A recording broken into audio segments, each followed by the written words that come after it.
Hey y'all, what's up? So this is going to be episode 1 of a marathon series I'm going to be doing, taking you guys through just my experience of training for a marathon. So if you followed me for a while, you know that I competed in CrossFit, I competed in gymnastics, I have done a lot of sports that my strengths really played to my strength. So I was naturally very strong as a gymnast, a strong upper body, which really helped me, and speed and power is something that just comes natural to me. So training for a marathon is something I've always wanted to do, but I'm not gonna lie, I've been kind of afraid to actually step into it and do it. And I'm real pumped because I'm committed. I hired Jeff Cunningham as my coach. If you guys follow along with anything BPN or Nick Bear, you know that Jeff is incredible. He helped Nick run a sub 2:50 marathon, which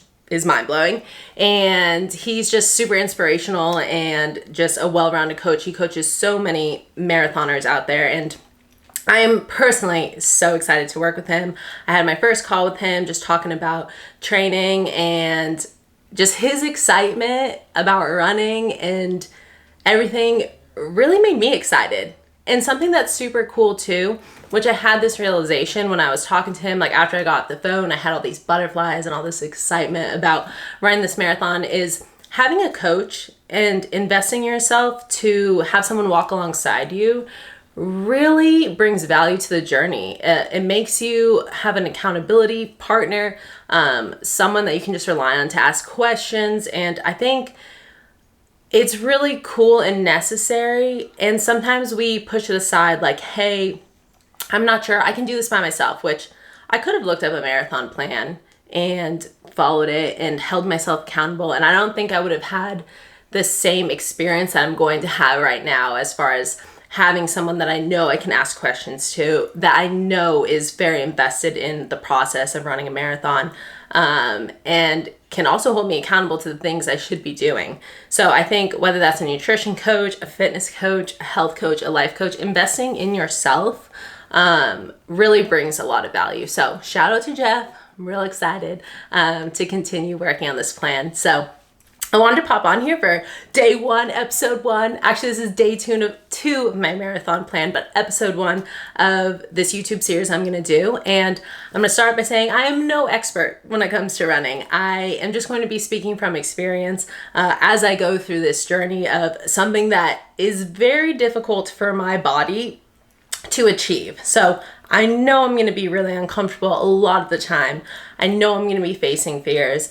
And I am hopeful that I'm going to be successful and finish this marathon and do it well to the best of my ability. So yeah, I had day 2 run today, which was just a 4-mile run, easy. And while I was out on the run, I've just been super thinking in my head, mostly because I recently moved to Memphis, and if y'all have been following along with the news, Eliza Fletcher was kidnapped from here while she was out on a run and murdered. And yeah, it really shook me.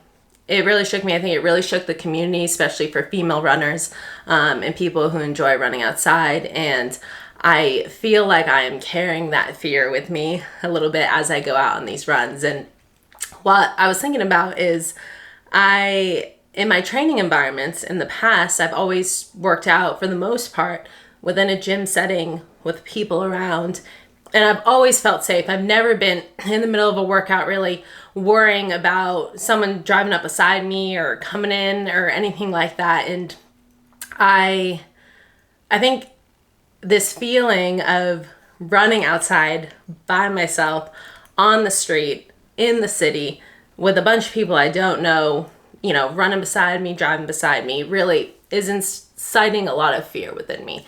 And so I know that I'm going to continue with this plan. And there are some things that I'm going to do to help me become more aware of my surroundings and hopefully alleviate some of those fears as I continue to run. Because right now I'm only running 4 miles, which is like 35 minutes. So once I get up to a 20-mile run, I'm going to be spending a lot of time out on the road, and just down different roads. So some things I'm doing that I are starting to hopefully help me with this process is I'm definitely not running with music or anything in my ears. And that's not me saying you should do that or not do that. Just for me personally, I know that having my ears open and able to hear what's happening around me alleviates some of that fear. Like I still feel super jittery and jumpy when things like a dog obviously barks at me or someone passes me on a bike or something like that.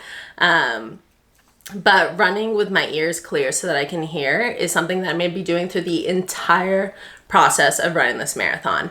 And anytime I've run in the past, I've always loved having music or podcasts to kind of like drown out those thoughts. So I'm excited to really get in my head, which could be fun, could be scary. But I'm definitely going to be doing that, running with my ears open.